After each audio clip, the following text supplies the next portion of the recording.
like it. You want a podcast like it? Podcast like it's 1999. Podcast like it. Just podcast like it. Podcast like it's 1999. Podcast like it. You want a podcast like it's 1999. Hello and welcome to Podcast Like It's 1999, the podcast where we talk about the films and all. Let me start again. All right. Hello and welcome to Podcast Like It's 1999, the podcast where we talk about the TV shows of 1999 from atop a football-shaped head here in 2021. I'm one of your hosts, Kenny Neibart. And I'm Filisko. And with us today from Variety, I believe the chief TV critic at Variety is Caroline Framke. Hello. Thank you so much for joining us. Thank you for giving me an excuse to talk about Hey Arnold. And who needs an excuse? We very much appreciate you coming on to talk about this show, a show that I feel like I knew existed just because, you know, I grew up in Canada, so a lot of these Nickelodeon shows kind of made it up to Canada, but didn't all make it up there. And this feels like one of those shows that was clumped in with like Doug and the Rugrats, perhaps that kind of. And I obviously aged out of that around that time. I am older, but my roommate, who is about 10 years younger than me, saw me watching Hey Arnold the other day and was like, this was the greatest show ever. And I grew up on this show and I loved every minute of it. So I think there's a generation gap here, perhaps. But why was this show so important to you and how did it come into your life? Yeah, I mean, it's interesting that you talk about it getting clumped in with those others because it does have roots in that the creator, Craig Bartlett, he actually started as an animator on Pee-wee's Playhouse where he first started making little Hey Arnold shorts. So you can see those somewhere. Which makes sense. Tonally. Makes total sense. Yeah. And then he was on Rugrats for a really long time. So Rugrats and Doug predated Hey Arnold by a few years. I think actually, literally today, the day we're recording, is the 30th anniversary of Doug and Rugrats, which is crazy. There you go. And I'm not going to think about it too hard. But Hey Arnold was a few years later after he stopped with Rugrats. But I was definitely a Nickelodeon kid. I feel like, there are definitely genres of American TV watching kid. Either your parents don't have any of the channels, so you're watching like PBS. There's like Nick at Night Kid, which was also me, a Nickelodeon kid. And then there was like Disney Channel kid. And I wasn't a Disney Channel kid. Interesting. So I've seen, we don't allow Disney Channel kids on the I mean, we did do Smart House a few weeks ago, but yeah, I mean that I know. was there's so many gaps in my knowledge. Like I was watching all that, Rugrats, Doug. Sure. I didn't actually watch Real Monsters because it scared me. My mom didn't let me watch Ren and Stimpy because it seemed crude. Good parenting. Exactly. Ren and Stimpy's kind of brilliant, though. I mean, I'm sure it is. I never watched it at the time because I didn't like it, Kenny. No, I hated it. Fair enough. I was a Nick kid too, very much so. It was my identity was being a Nick kid, right? You know, the whole kids rule was very important to me. I hated parents, I hated authority, I hated teachers. I wanted Nickelodeon to, slime my school or take over my school very badly. I think the Ringer's doing a whole thing this week on the 30th anniversary of the Nicktoons, and they're expanding that to be a whole Nickelodeon thing. And the article Katie Baker wrote about it starts with a couple paragraphs on the time capsule. Do you remember that? I remember it vividly. I remember the last item to go in was Joey Lawrence giving a hat that says "Whoa" on it, as if anyone would care. So clearly. I mean, you did. Yeah, never forgot it. Never forgot it. What's so weird is like I really thought that was going to be a seminal moment. The time capsule. Yes. And in 50 years, kids would be like, "Can you believe what kids were into?" It never stopped. Like no one ever. No, there is no gap. Everyone knows exactly what's in the time capsule. Katie Baker just said exactly what's in it. So, all right. Point being. Yeah. But I do feel like there. I mean, I think it's good that you bring up like the no, like it was just all kids, no parents thing, because I do think there was kind of, whether on purpose or not, like this branding sort of battle between Disney and Nickelodeon, where Nickelodeon is like, we're for the kids who just like go and play in the mud without their parents and you don't know where they are. And Disney's like a little bit more teacher's pet, let's be real. Yeah, not that I wasn't a teacher's pet sometimes, but like Nickelodeon made me like feel the fantasy of being like the they're rebellious kids, right? Like they feel a little rebellious, at least within Arnold? The context. Yeah, I mean, I would say most of these kids feel, because there's so few parental characters or it's adult characters, there is this kind of renegade kind of vibe to them, just because they're all kind of I feel like for me, I mean, I didn't grow up in a city, I grew up in a suburb, but there was still, I could still recognize a little bit of that, like your parents aren't, you know, totally paying attention yet, so you're just like on your street with your friends. Obviously the Hey Arnold kids go way further afield of their street. They go on subways, they go to islands, they go all over the place. But that was such a cool fantasy to sort of vicariously live. And also I do feel like the city in Hey Arnold is so cool and vibrant, and you know, it's such a cliche to be like, it's a character all its own, but that was very much a part of, I've been lucky enough to talk with Craig Bartlett on and off over the years, because I wrote this in my first articles for AV Club. I wrote the 10 like most representative Hey Arnold episodes, and he reached out because he liked it. That was in 2013, which is hard to think about now, but and I'm reading it and it's not so embarrassing. So if you do want like the 10 episodes of Hey Arnold, you can search for that. We'll link to the article. The before definitely times. Exactly, before times. But it's just like, he very consciously was like, this city is going to be its own thing. And he borrowed from like New York, Detroit. He's from Seattle, so there's a lot of Seattle in there, Portland, and kind of made this mishmash of this city where I was like, I don't live in the city. I can imagine living in the city. And now I do live in a city, and maybe partly because I was like, Hey Arnold made it look really cool. Hey Arnold made you like the city. Well, I think it's interesting that, so, I mean, you would, I don't want to put words in your mouth, but it seems like Hey Arnold is your favorite Nicktoon. Yeah, I think so. I think I was really into Rugrats, and I was really into Doug, and then Hey Arnold happened, and we're going to talk about her because I chose an episode that's all about Helga Pataki, who is like such a revelation to me when I saw her. Your like, spirit animal? Well, when you say, you know, when you ask people the age-old question of like, when did you first see yourself on TV? Like, that was it. Like, Helga was it. I mean, that's amazing. She was an angry little kid who like secretly wrote about everything and had so many feelings, and a really prominent unibrow, which I did have at the time, and I fight back every day of my life because I'm Persian. She's not, but she had the unibrow, so she can be honorarily. It was one of her defining features, it felt like, that and the hair. Absolutely. And yes, and the very sticky out hair. And the anger, but yes, I think so. Yeah. I loved the show, but I felt so strongly akin to Helga that it just became my favorite. There was no question. So I think it's, first of all, it's cool that you have a favorite Nicktoon. I, as a Nickelodeon kid, I really was only familiar with the first three. Okay. You know, the first three dropped basically, I guess, 30 years ago today, but Ren and Stimpy shortly thereafter. They were like packaged together. I think Our Real Monsters was the fourth. I think so. Yeah. And I think and Our Real Monsters I saw a little bit of, and I think Hey Arnold was the fifth, if I'm not because so they all premiered in 91, correct? Am I crazy? 92? Okay. No, 91. You're right. Yeah, it would be 91. Yeah. And then this debuts October 7th, 96. So that's a fair amount of time since the others. Right. So that's you know, the difference between me being 9 and being glued to Nickelodeon, and literally everything they put out I will ingest.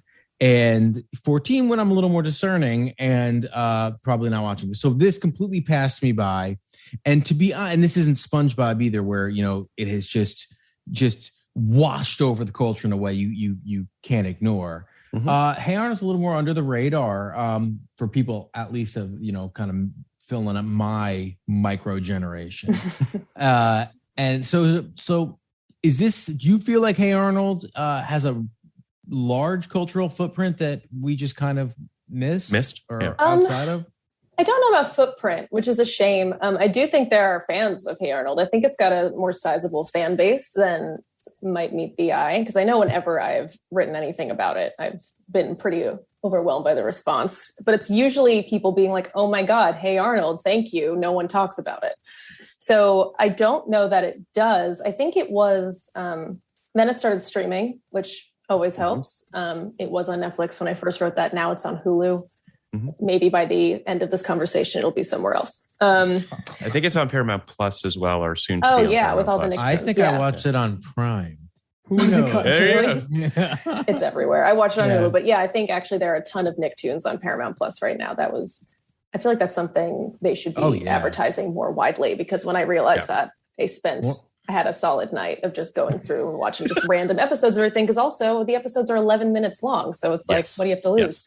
And Hey Arnold, I feel like whenever I revisit it, which is, not as often as I used to be, but I do sometimes, I'm always... It really does hold up, and I'm always struck by how much they pack into 11 minutes. It's crazy, the amount of story and texture and character work that they do. So I actually, as someone who, analyzes TV for a living, I'm looking back at it now, and I feel like I always used to answer that the first TV show that made me think about TV was Buffy, but I think it might have been Hey Arnold, because I was like, these characters, like, they really have a life. I can imagine them having a life in between the episodes, which I think is something that I hadn't experienced to that point. Like for Rugrats, I just imagine they took naps in between every episode, and then they'd wake up and have this episode. But for Hey Arnold, I was like, these people have such full lives, and we just get to see little pieces of it. And then I could imagine all the rest of it. And for me, that was kind of a revelation as a kid. Well, to piggyback on that for a second, as someone who didn't watch all these shows as a kid, and we did an episode on Doug the movie a few months ago, a movie that we didn't particularly like. Doug is just very, I guess, what jumped out at me about Hey Arnold. Just also critically, Phil, not a Nicktoon at that point. That was a correct. Disney This production. was yes. So it had a very different vibe, but still, I think Doug is not the best anyway. Yeah, I mean, maybe Doug was crazy on Nick, but he was pretty boring as a Disney movie. But that being said, the specificity of Hey Arnold is what I was really kind of impressed by. It really felt like these characters were just very well drawn, literally and figuratively. I just felt like there was just something very specific about it, and wonderfully strange about it. Like, it has a surreal quality to it that, again, I know a lot of kids stuff has that flight of fancy kind of weirdness to it, because kids, like that stuff, which is fair. But the Pee-wee thing really kind of hit me, where I was like, okay, this makes complete sense that this guy came from that. It's got this oddity to it. I mean, the first episode is essentially Arnold is being chased to be essentially killed. It feels like there's this real sort of like foreboding kind of component to it, and this darkness that I appreciated. I don't know whether or not kids picked up on that necessarily, but and we'll get into the episode that we're talking about in a second. But that episode really kind of blew me away in terms of talking about mental health, talking about therapy, talking about things that just how important it is to make it clear to kids that those type of feelings, and talking to people about those feelings is all positive, and that there's nothing, that all this good things can come from it. I was really impressed with it. Kenny mentioned that sort of the footprint of Hey Arnold, but I mean, there were two theatrical movies that were made of Hey Arnold. So I'm assuming that it had some sort of a following. But in comparison to the other shows, this show also felt sort of like iconoclastic. It felt a little bit like it was pushing the boundaries more. Again, my knowledge of Rugrats and Doug is relatively shallow, but this almost immediately felt very different to me. I don't know. I mean, Kenny, you go a little deeper on that stuff, and obviously you do too, Carolyn. But how did it feel to you, Kenny, on first blush in terms of? Well, I mean, I completely agree with you, but not in a loud, noisy way like Ren and Stimpy was, right? Right. In a subtle way, which I appreciated too, and it's interesting because I can't really before seeing one episode of Hey Arnold, it was hard for me to kind of draw that line from the Nicktoons to the elevated stuff of the 2000s, the Adventure Times, and what are the other I don't remember, but I love Phineas and Ferb. I think Phineas and Ferb is a great show, and shows like that. And I think Hey Arnold seems like it's that missing link for me, where the animation is still a little crude and the storytelling is still a little. It seemed a little insular, right? Like it didn't seem like we.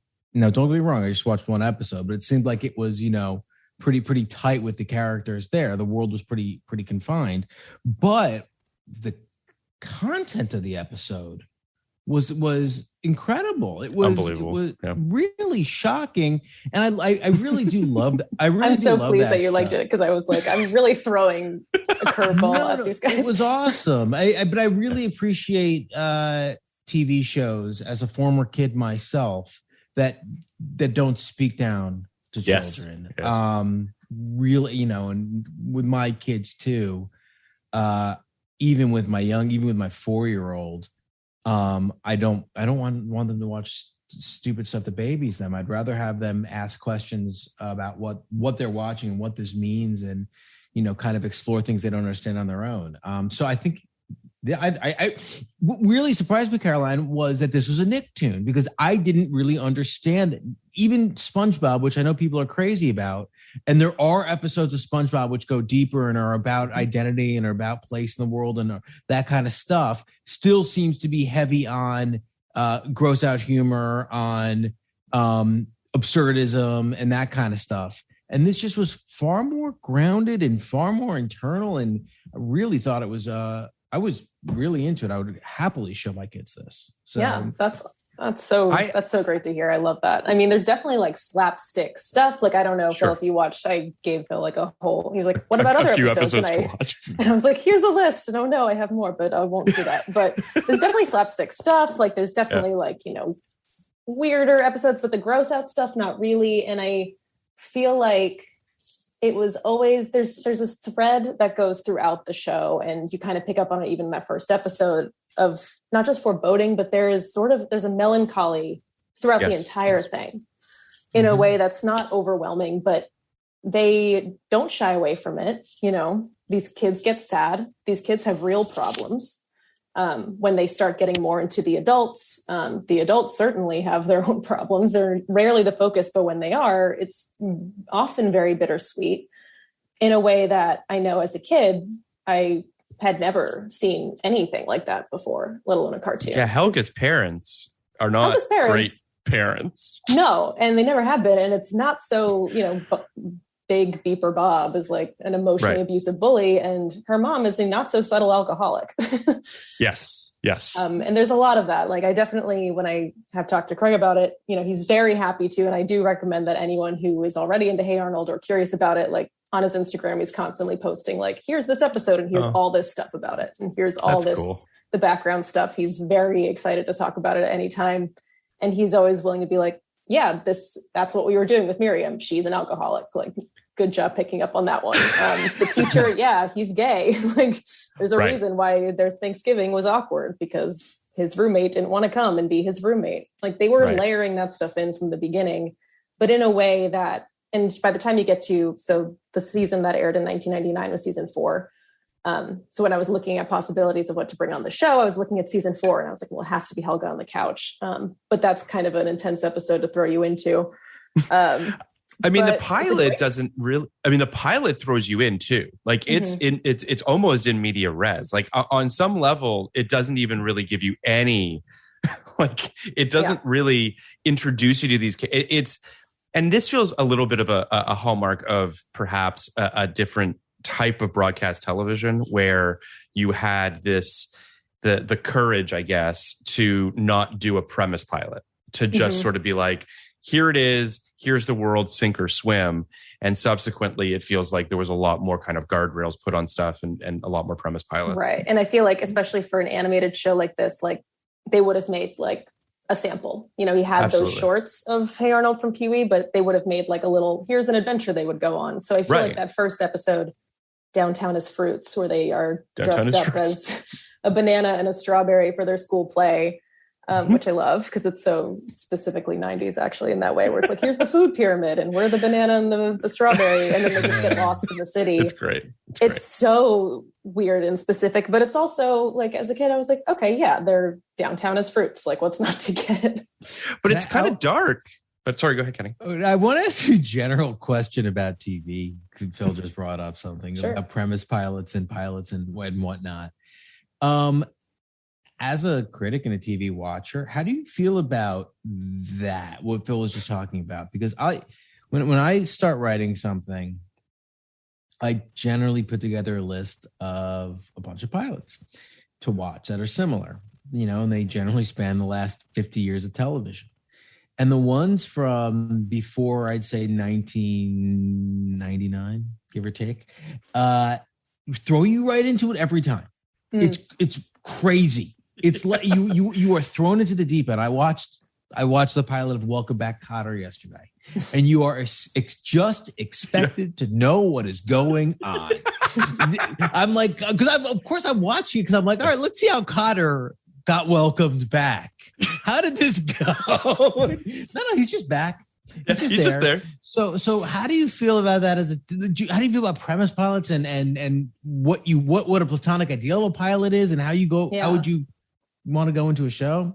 That's a good question. I don't have an intrinsic problem with premise pilots versus not. I do feel like pilots that just throw you in are more confident about their characters, maybe, or their world, in a way where they're like, all right, we have specifically drawn this thing, and because it's specific, you will get it. Whether that's successful or not, that's for the audience to decide. But I do respect that, because I do feel like, I think the biggest problem I have with pilots right now is a lot of the ones I'm watching, and I know that this isn't just on the writers, this is on what studios want or networks or whatever, is they want plot. They want, like, here's the logline, here's the crazy twist, here's the in media res, which, is a whole other rant that I'm sure Alan Sepinwall would like pop out of the ether and be like, yes, I also have opinions, because I know he does. I think I saw a conversation between you guys on Twitter, and it was amazing. Just like we had it was like you can absolutely rant on. Yeah, please rant. I love having TV critics on this podcast because at some point it just delves into. So tell me how I can be better.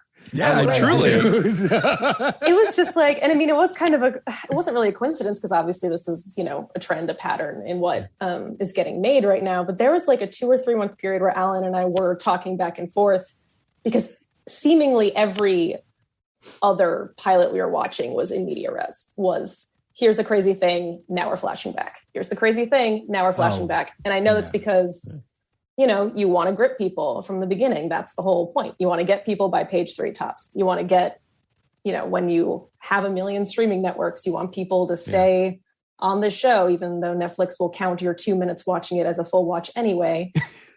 Again, there are rants on rants here, but I do feel like, I get most frustrated with a pilot when I'm like, I can tell that the thing you've thought through the most is the plot. And for me, that's actually the least interesting thing.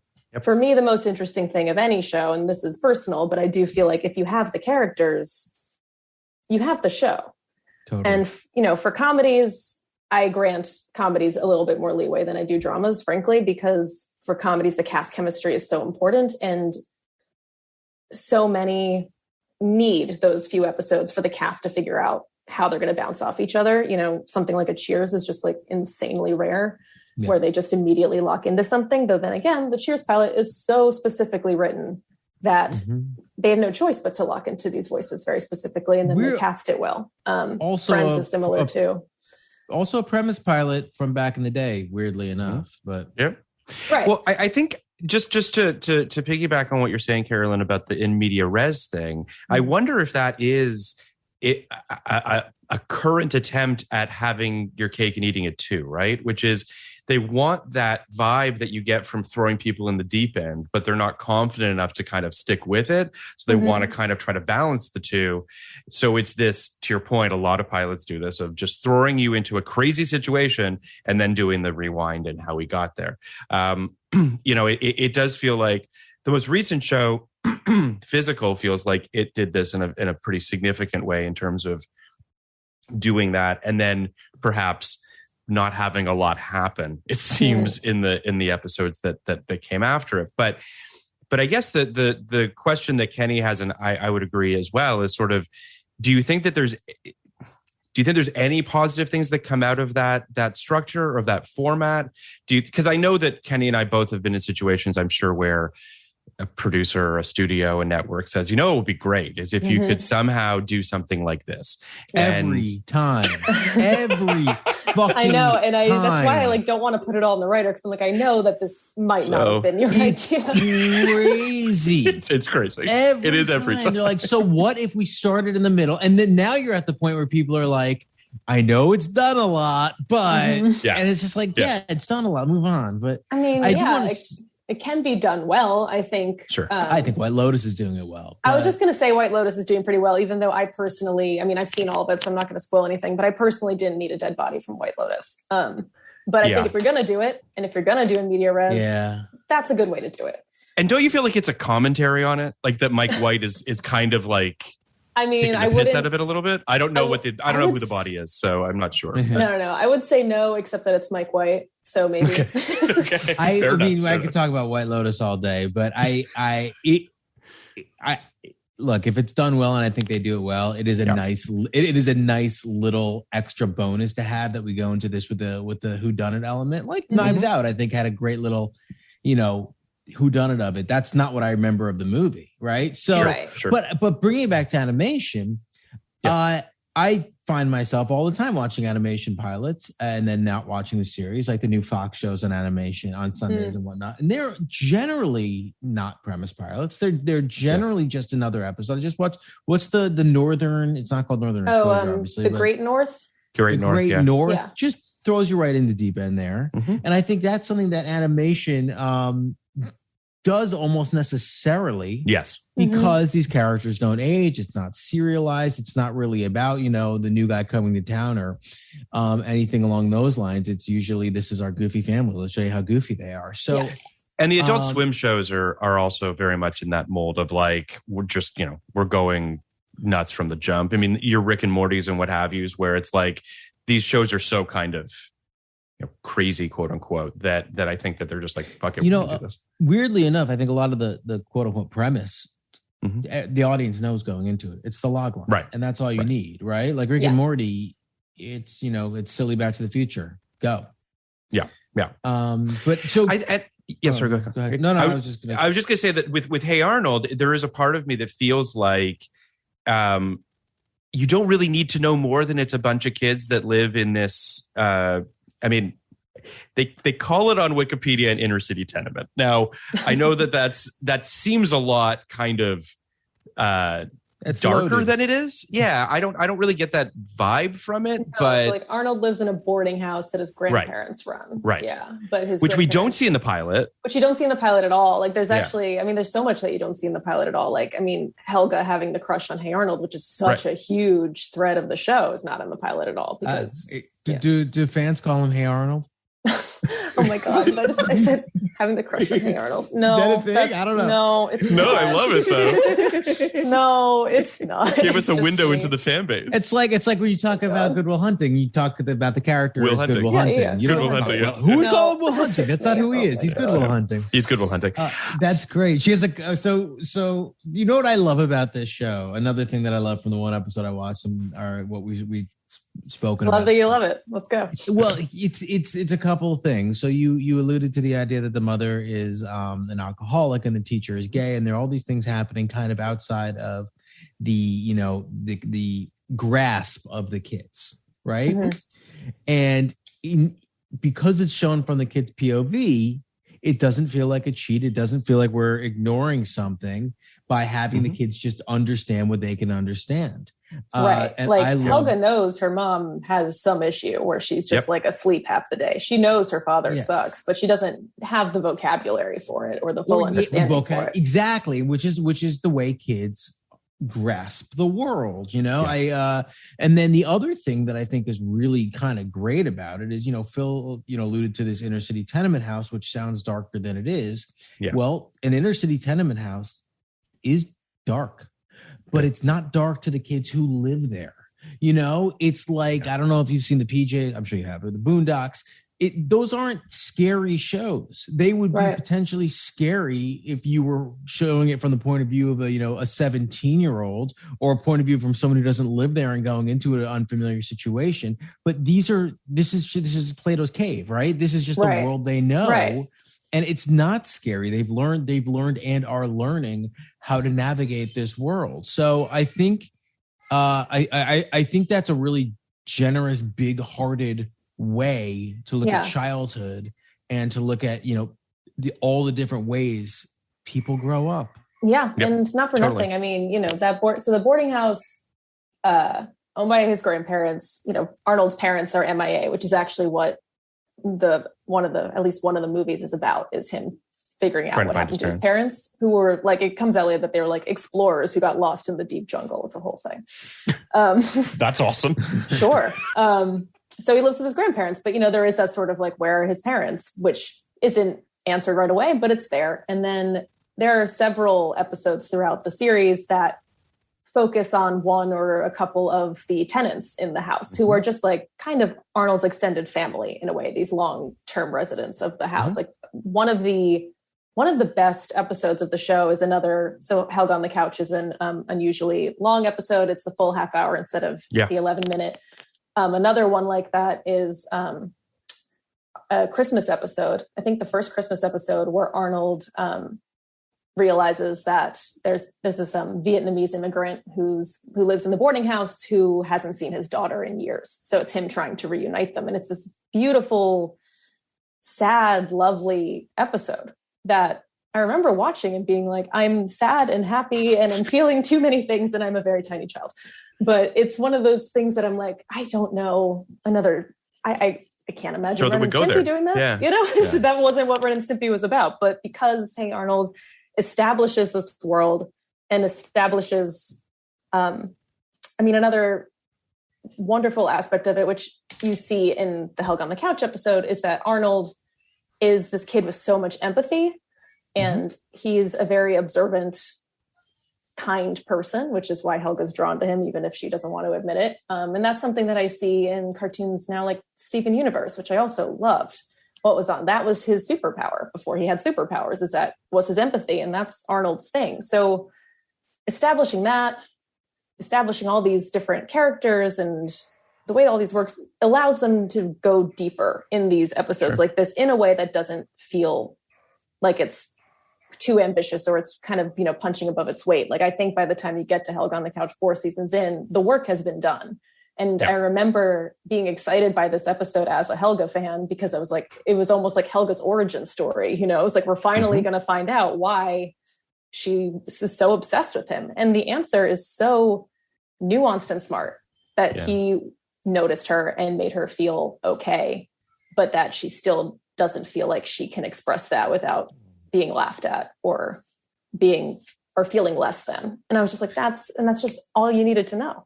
There's something very simple and beautiful about that revelation. And admittedly, obviously, Kenny and I had not seen the episodes previous to it.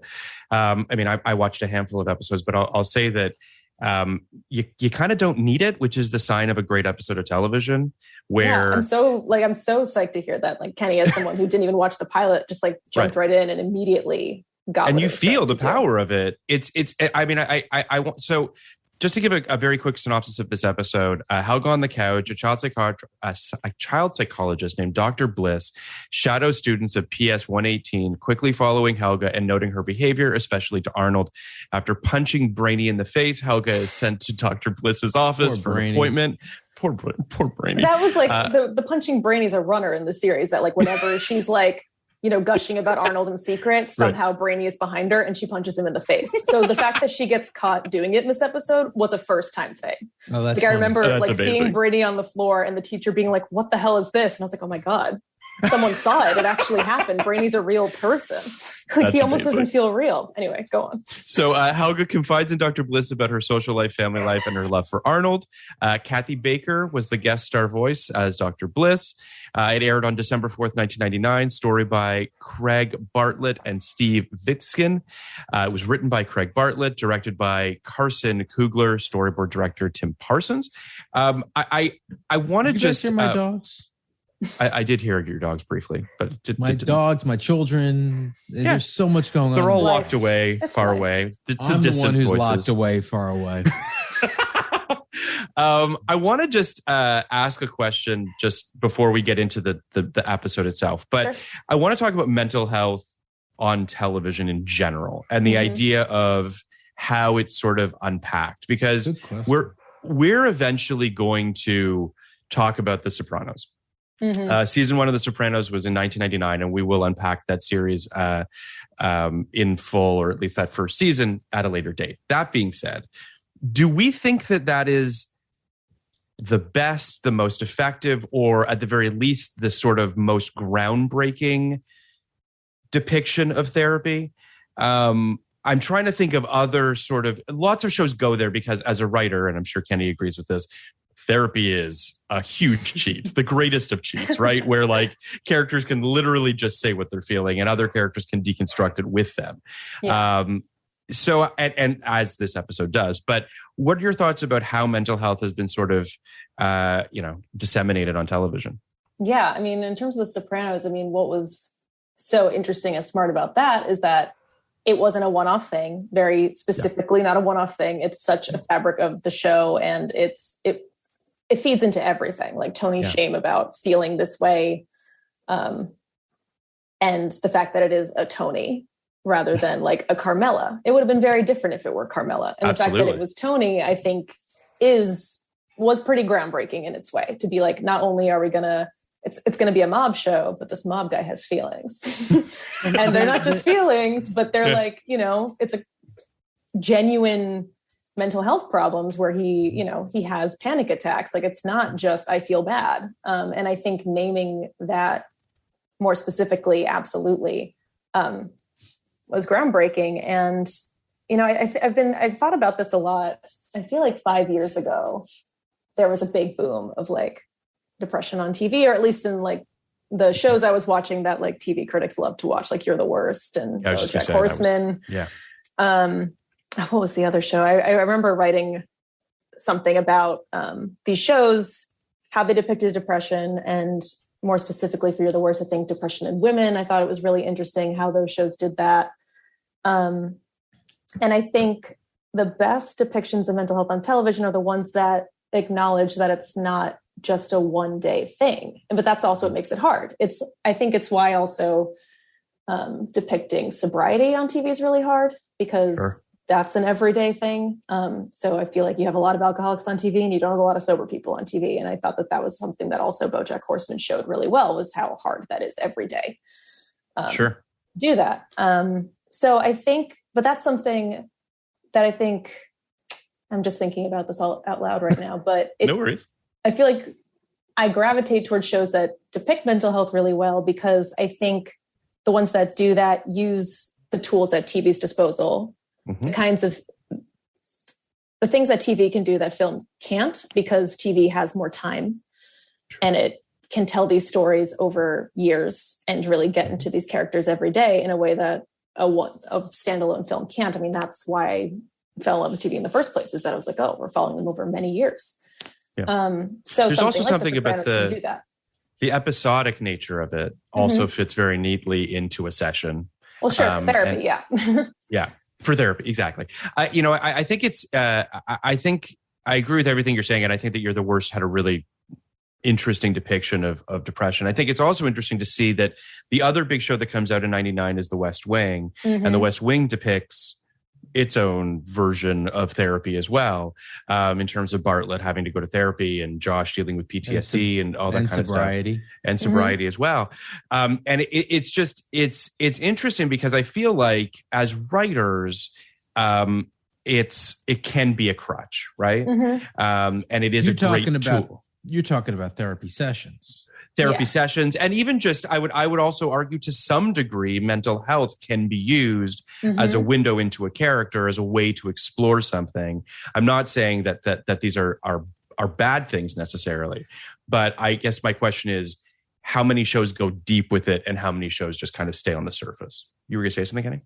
If it's done poorly, it's the worst thing television has to offer. Because it can just be sort of monologues at each other where you're just like, I could tell that the writer just wanted to get some stuff out, Right.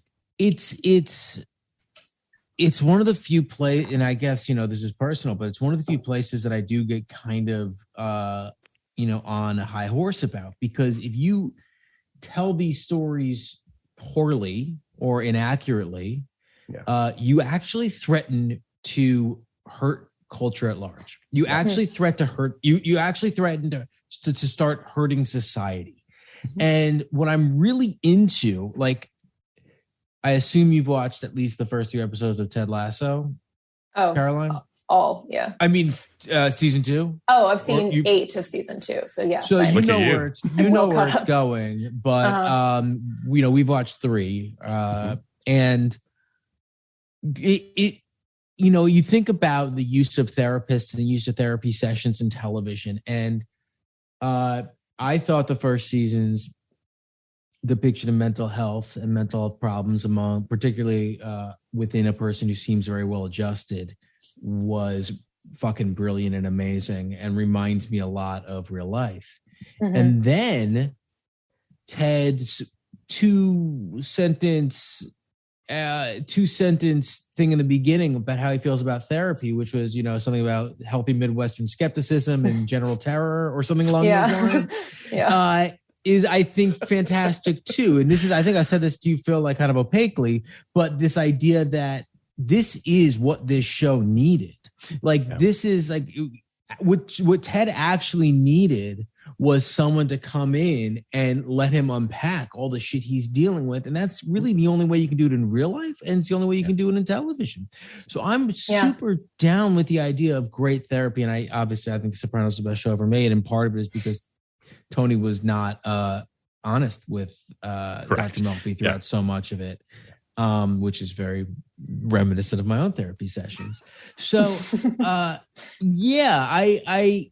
it was really interesting to see a therapy session in what is ostensibly a comedy in 1999, when therapy was mostly used to show how stupid therapy is and how stupid therapists are, and how they're all, hypocrites and bullshitters, to have the therapist be a great therapist, to ask all the right questions, to take the session as it came to her and gently kind of redirect in a way that, I recognize as good therapy, and actually wind up helping the character. Who is, like, not for nothing, a kid. Like, I feel like still today, whenever I see like kids therapists on TV, it's usually to signal that the parents are ridiculous, or that they're very wealthy and can afford therapy or something. Like, it's not usually in this way. For like it's like a school therapist who actually wants to help the kid. Like, I feel like it's either the kid's in trouble, which, like, the kid is here, Helga is in trouble technically, or it's just like, here's this pampered kid who gets to go to therapy twice a week because the mom doesn't want to deal with it. Like, I still feel like in terms of kids therapy, this is still unique unto itself, this episode. How about the line right away, right up front, where Helga says, "Are you a child therapist because you're not good enough to be an adult therapist?" That was like, that's the other thing that, like, you do with children's therapists on TV. Yeah. You make them like dumb baby people. Right. And she's like, nope, this is what I wanted to do. I want like to help kids. Yeah. And she approached it like, 80%, like with like 80% maturity level. But gosh, I don't want to run to the end, but it's only a 22-minute show. The hug was incredible. Oh, the hug's amazing. The hug just is really beautiful. I'll also say too, like, I don't know what it's like to be a child therapist, but it felt believable as well, the way that she allowed Helga to kind of work through her stuff, to like switch seats, to get behind the desk, to do all these things, to kind of have that freedom. I mean, one of my favorite moments in it is Helga talking about Edward Hopper. And she's like, he's a little simple. What's his deal with women? Is amazing. Helga. Fair point. That's a very astute question. I love that too, because I feel like, from the beginning, did you happen to watch the first, like, the Little Pink Book episode? Yes, I did. So that's the first one where you see like how Helga writes about Arnold in her free time. Yes. And she has this ridiculous vocabulary for a 9-year-old, ostensibly. She does. She's very smart. And that's always been a part of it, but it was always kind of like, oh, maybe this is just how she is in her, private life. But I love that the show kind of acknowledges, no, she is like a very smart kid. And so for the therapist to be like, oh, so you're smart. No, for sure. She taps into that, and she's frustrated. She's bored. Absolutely. And that Dr. Bliss can see the potential in this kid. Is something that probably no one else does, right? I mean, Arnold was nice to her, but he doesn't know Helga's potential. No one else cares. No, they don't know about this like private life where she's like writing all this stuff. And I mean, that was something that, as a kid, I was writing all the time. Like that's all I did. And I feel like maybe the 90s were also kind of big for these bookish girls who wrote a lot. Obviously, Harriet the Spy was written in the 60s, but the adaptation, the film adaptation came out in the 90s. I was obsessed with it. I had my own little Harriet the Spy notebook, like Matilda, very big, with the Mara Wilson adaptation. And I just feel like she was one of those. The pilot of this was attached to the theatrical run of the movie, Harriet the Spy. Oh my God, was it? Oh, that explains so much. I mean, I saw Harriet the Spy in theaters. I remember that. I only know that because my roommate was like, wait a second, I saw this in front of some sort of Nickelodeon movie. What was it? And then I went online and it was in front of Harriet the Spy. So there it is. It's all coming together. It is. All the puzzle pieces are falling into place, but it's like she was one of those. And as like not bookish, but like, a kid who was like walking to school, reading a book and was writing about everyone and the boy she was obsessed with across the street. Like I was like, I understand Helga so much in this way. And something we actually haven't mentioned, but I think is important to Hey Arnold, is that this was the first Nicktoon and one of the only ones that used kids to voice these characters. Yeah. All these kids they're all kids. And this is where I shout out Francesca Marie Smith, who voiced Helga the entire run. They did have to cycle out a couple of the boys because puberty, but Francesca voiced Helga throughout. And what an incredible performance. Like, I think she must have been 9 or something when this started. And she was unbelievable from the beginning. And I also love that. I also sensed that a little bit, like I knew that Rugrats weren't baby voices. Like I knew those were adults voicing babies and that's fine. But I do feel like something in my little kid lizard brain was like, these are kids. Well, Craig Bartlett's daughter voices young Helga in this episode. Which I think is adorable. That's so cute. So that all that flashback stuff, which again is really interesting. The flashback stuff is great. I also want to mention you mentioned that the Miriam, is that the mom's name? Yeah. Miriam gives Helga a lunch, and in her lunch are wet naff shaving cream and crackers. It's super it's funny, but it's also been sad. There. But it's just like, it's one of those things where you're like, oh, she's really looking out for herself. Like she's never been noticed. She's never been particularly valued. She is looking out for herself. And that's why, and it's also, she is like, so you see Harold, who's like the kid with like the soup can shape, whatever, who like the buck teeth, who steals her lunch in the first place as a tiny kid. But Helga is the main bully of this show. And I think making her also one of the main characters and giving her this nuance and making you understand why she is that way is so important, because she's not just this like two-dimensional, like freaky bully. She's a kid with pain. And that she's doing it to get attention, right? She wants people to notice her. Sorry, Kenny. In the Rugrats, Angelica is that character. Yeah, well, I loved Angelica too. I obviously had a type. I'm just going to say, we're learning a lot about you, Carol. Angelica's very cool, I agree, but Angelica really doesn't have that depth. No, she's just spoiled. She's a tyrant who rules over these babies. And it's fun, and it's for kids. But it's, decidedly surface. And there's definitely depth when it comes to Rugrats. I'm not really just going to crap on Rugrats, but I loved Rugrats. It's just it's not the same. I couldn't conceive of Rugrats doing an episode. It's even coming near the emotional depth of this one episode of this show I saw. Are they the same age? I forgive me, but like, are the Rugrats younger? No, so the Rugrats. The Rugrats are babies, 2. And Angelica's like supposed to be 3 or 4. Like, and I do feel like for Hey Arnold, they're supposed to be 4th graders, but I feel like they feel more like 6th graders. But I do love that in the show, they're like, the 6th graders are the cool kids, and don't even talk about the 8th graders. Does Dr. Bliss ever come back? I think she does, but there's not. I think so, but there's not another episode like this. Okay. Not in this depth, I don't think.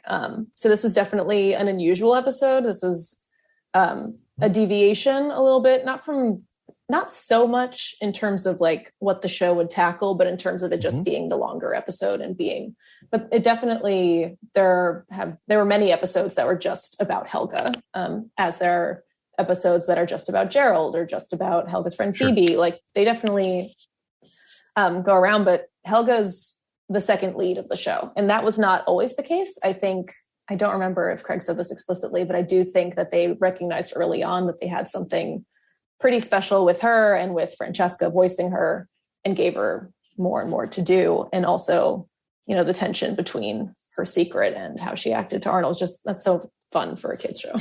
There's also, it's got a real Jekyll and Hyde kind of vibe to it. Oh, it's definitely got this, I know that you didn't watch the previous episodes, Kenny, but she has this locket, where she has a picture of Arnold that she like talks to, like Gollum talks to the ring. That's exactly what it is. It's like, she's storming along through the hallways or whatever, and then she'll like steal behind a trash can and be like, "What a maroon!" And yet, and then turn to her. And the end yet, it made me laugh every time as a kid, because I was like, That's "Here so it comes! good. Here's the monologue about how much It's fantastic. she actually loves him."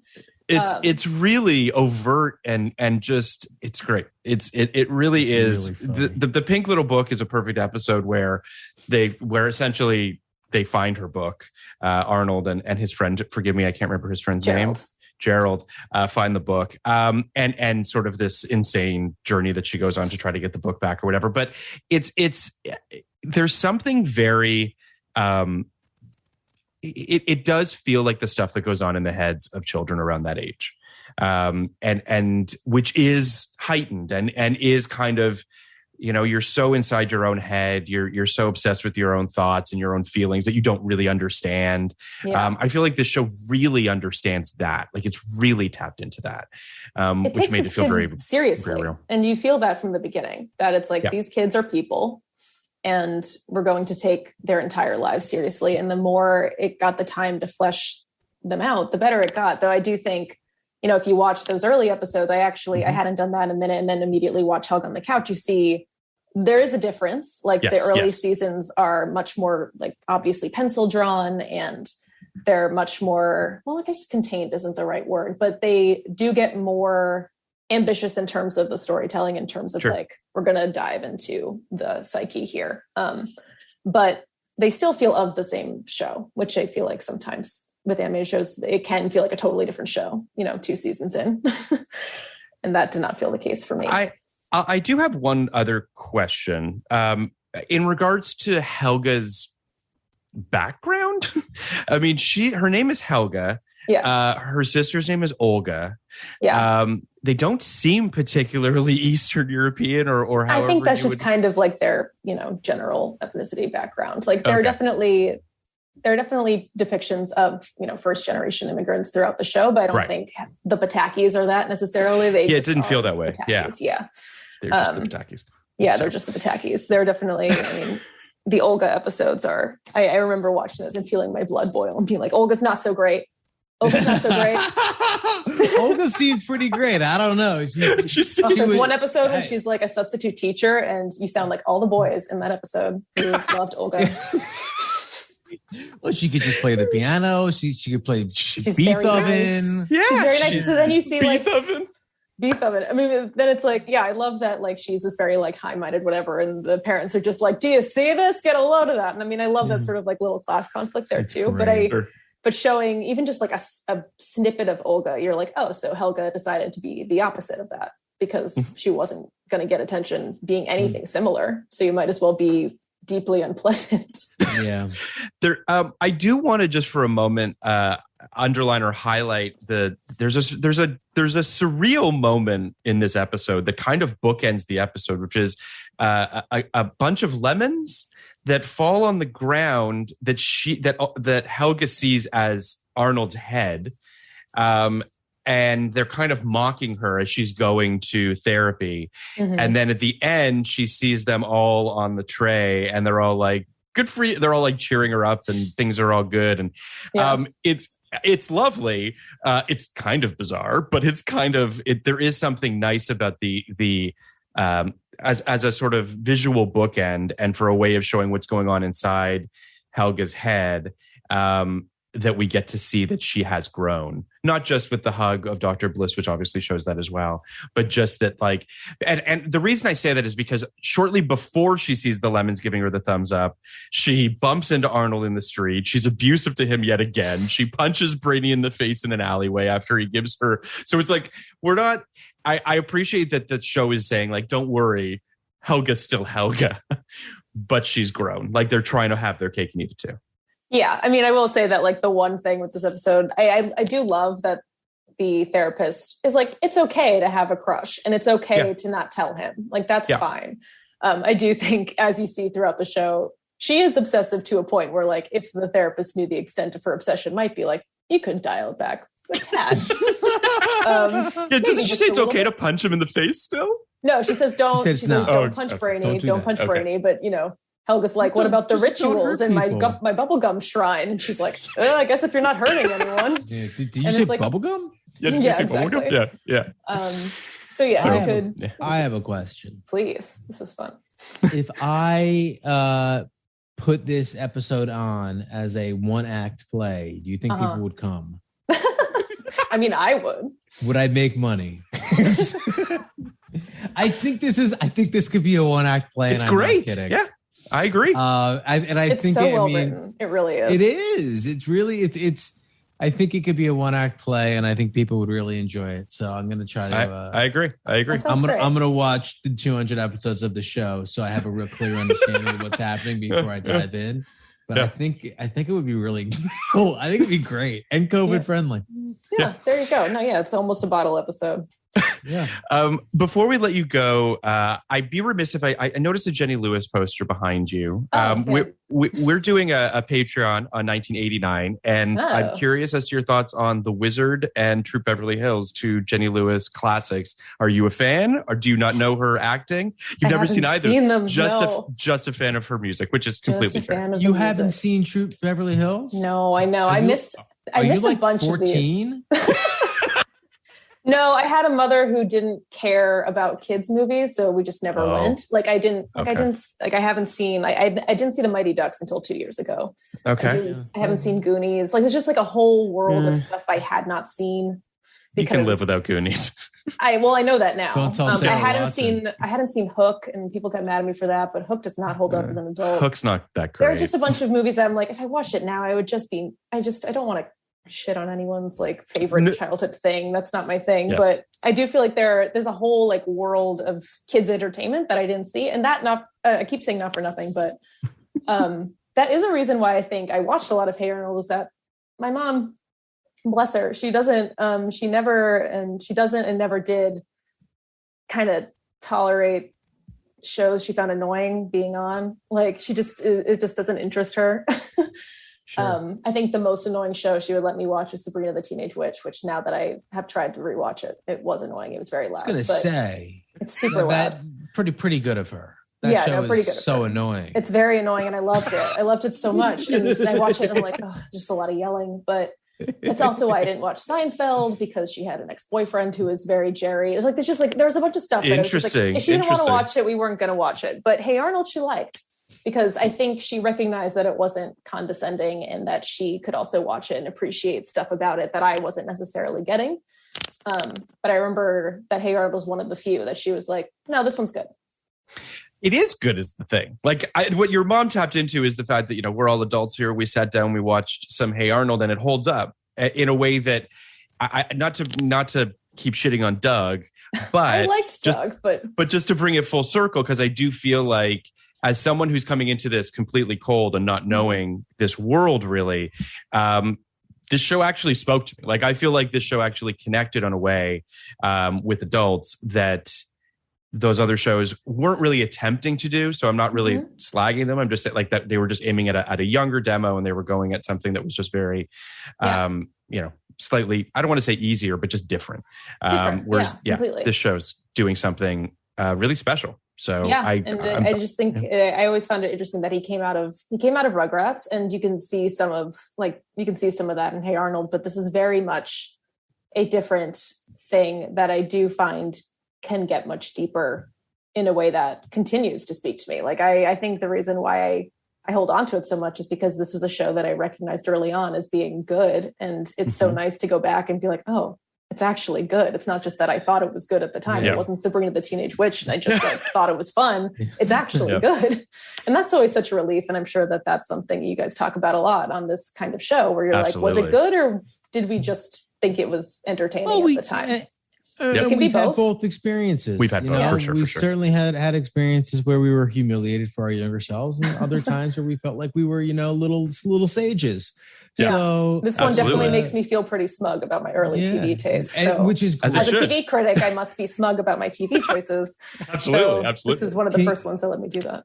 Yeah. Can you tell us what you love right now? Smugly? What I love right now. That's a good question. I'm just back from a 2-week vacation. I feel like I don't understand anything that's happening now because I don't know when anything's on. I'm like watching everything that's not even on. Let me look. White Lotus, great. I knew early on that would be a thing, but I am gratified by the fact that it is, and very pleased, actually, that it's getting a second season in a way that I feel like makes sense, because I agree. I was very much I was vocally against Big Little Lies season 2, and I was right. You were right. I was right. But I feel like, I was like, if you had vocally against season 1. Wow. Well, I like season 1 more than I meant to.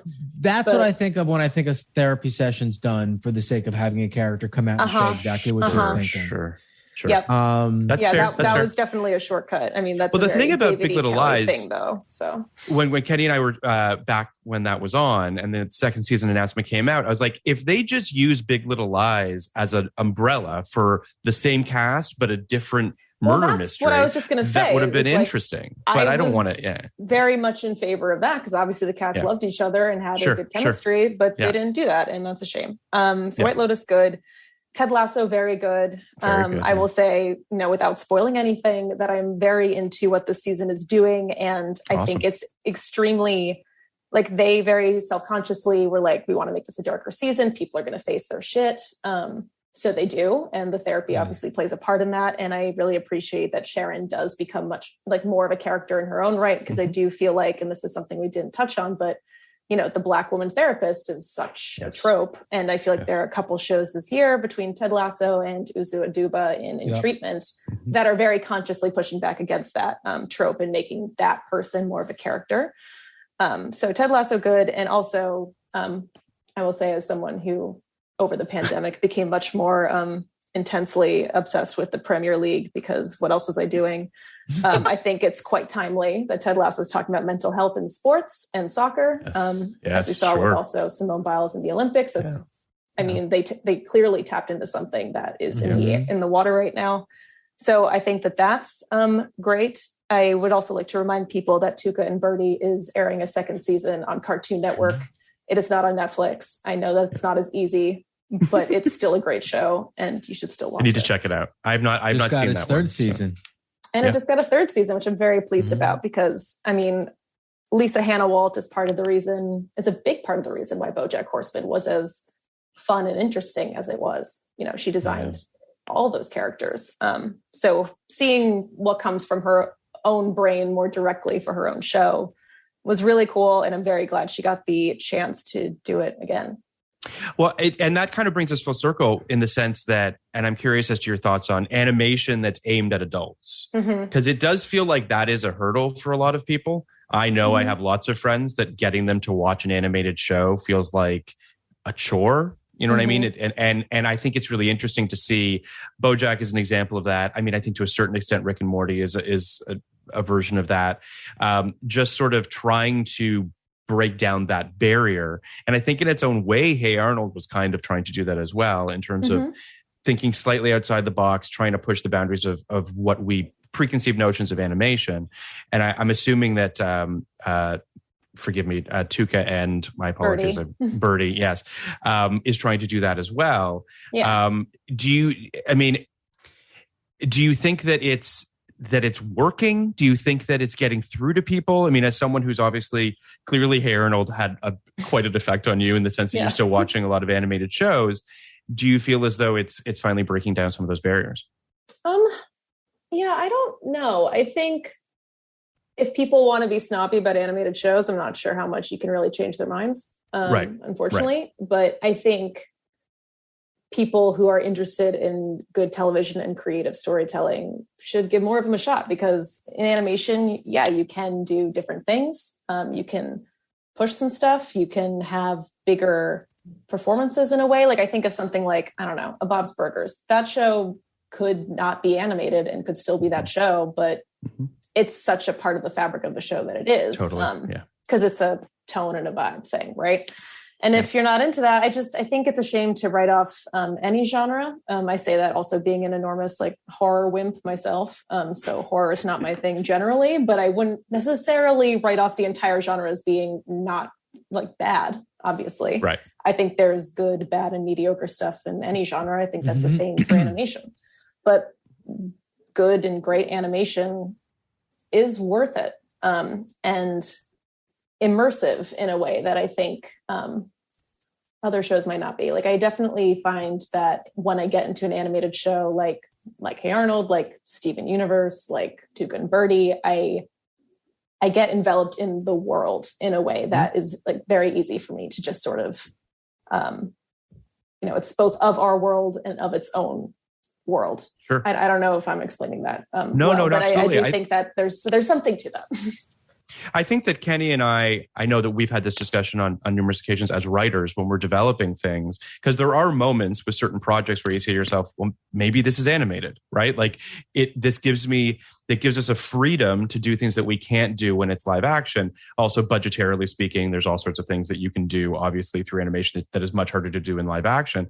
And I would say as a viewer, you feel that freedom, right? Like there's just that ability for them to do kind of anything they want, which I think to some viewers is exciting and to other viewers feels, as though it's not bound to anything, which I think, but do you agree, Kenny? Do you feel like in terms of your stuff, have you ever considered doing, I think there's been stuff you've thought about doing that's animated.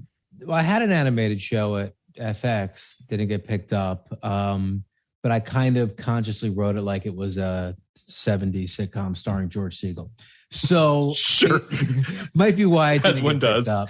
But yeah, no, you're always, as I said in our last talk with Sarah, I don't like to be boxed in any way, and kind of leave all the options open in terms of the format for whatever I'm doing. But can I actually say, I think, speaking of 70s sitcom, I just remembered another part of the episode I wanted to quickly mention is that, there's that part of the episode where like it is the flashback and it's done almost as like a sitcom, like you hear the laugh track because there's a TV on in the background. And it's like out of Natural Born Killers. I know. It's so crazy. It's really, I think that's just so well done. And I watched it and I was like, Kevin can F himself who? Like, look at what they did in 99. And also, that's something that like in live action, I really do admire how they like go for it and Kevin can F himself. But it's like, it's hard. That's a hard thing to pull off. And in the animation, it's that much easier to kind of like go between the genres and make that sort of thematically appropriate for what she imagines this sort of like fucked up family sitcom in her head when she imagines her past. And I just remember that's not a moment I remembered before rewatching this for this episode. And I was like, well, that was smart. Like it's just there's a metatextuality for sure to it. That idea of that acknowledgement of other medium. And it's pretty brilliant. Yeah, Kenny? What do you think of Kevin can F himself? I haven't seen the whole season yet. I liked what I saw of it. I thought that it was really interesting, and that I like seeing Annie Murphy do more stuff, because before they swept the Emmys, I was like, she is the undersung person, and then she won an Emmy, so now I can't say that. But I think she's so good. I do, and now. After I wrote my review, do you guys know John Levinstein? He was a Kroll Show producer and Arrested Development and all that. he replied, and his like big sticking point with the show, and I can't totally fault him. He was like, which ones of these like sitcoms does the wife just take it? Like the wife's always like being mean back. And I was like, well, that's true. Like, so it goes back to like the honeymooners. I mean, it's like you could go, it's pretty right. amazing. So it does kind of like undermine its own premise in that way. But I think, you know, the people doing the sitcom acting are nailing it. I think it's interesting. And frankly, I would rather have interesting and, you know, maybe not as successful than, you know, fine and boring. I completely agree with you. I agree on that for sure. I've watched 4 episodes of it, and I'm rooting for it very hard. Because yes, why wouldn't you want stuff that breaks out of the mold and whatnot? I don't have the same issue that John Levinstein has. I don't. I mean, I love it. It was such a him. Like I love John. I've known him for a while, and it was just such a him note to make. Where he was just like, I don't know that trope makes sense. And I was like, fine, John, but like it's still like it's interesting. But I don't know. I mean, like the inciting incident of that show's conception being that Erin Hayes was written off the show when they felt like they didn't fucking need her anymore. Killed off the show. Yeah. Killed off the show when they're like, we can get Leah Remini and do, you know, the covert 8th season of King of Queens. That's enough. Like that's enough. Like it's not really about that. It's whatever. I wasn't even going to defend the show.